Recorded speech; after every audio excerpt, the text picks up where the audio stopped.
Hello mga kahabs, ako si Mary Jane from Mindanao at ang isi-share ko po sa inyo ay ang pinagkikitaan ko bukod sa pagtitindahan ay ang paggawa ng knitted cortina.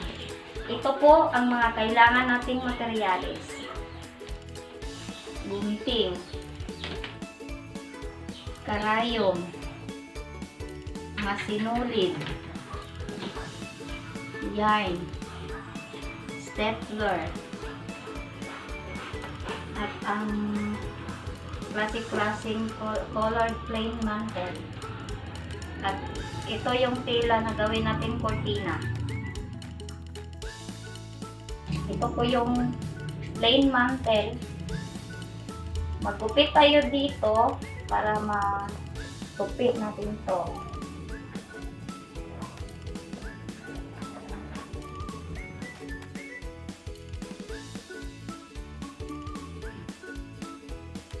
Dumupit tayo ng pahaba.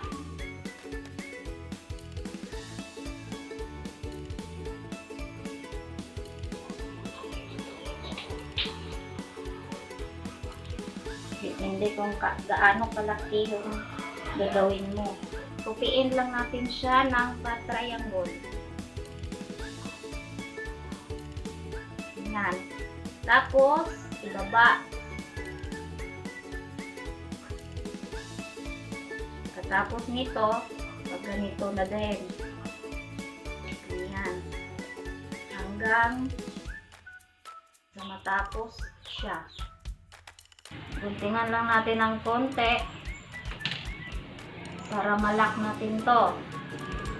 Tupiin sa gilid.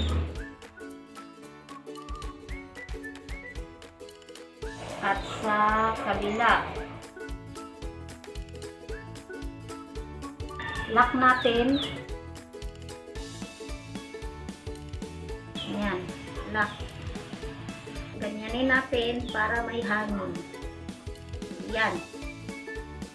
Ito na lang nagamitin ko. Dito, may yarn sa ilalim. Tapos nilagyan ko na dito ng tela. Saka, hinati-hati ko na ng 4 yung tela. Ganyan lang yung kahit sa gitna lang siya.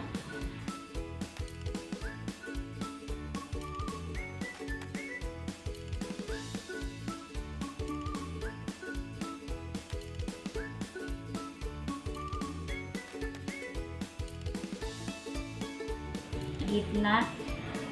Magtahid na naman ako ng 5.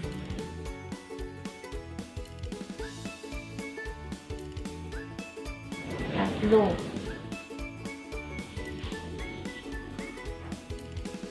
4. Kadagdag lang tayo ng isa-isa sa green para ma-letter V yung kulay green niya. Yan, 5. Tapos mag-add tayo ng 2 na green.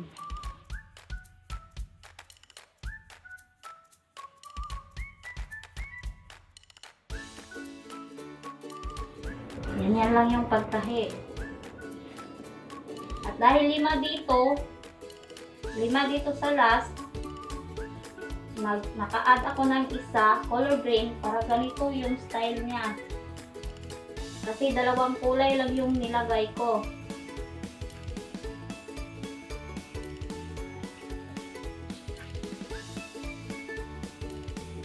Hihiin lang ng 2 beses.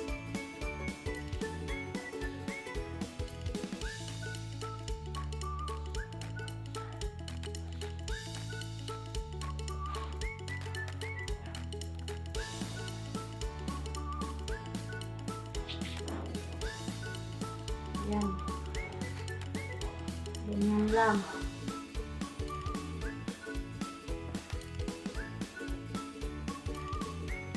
Yan. Tapos, guntingin ko yung dulo. Yan.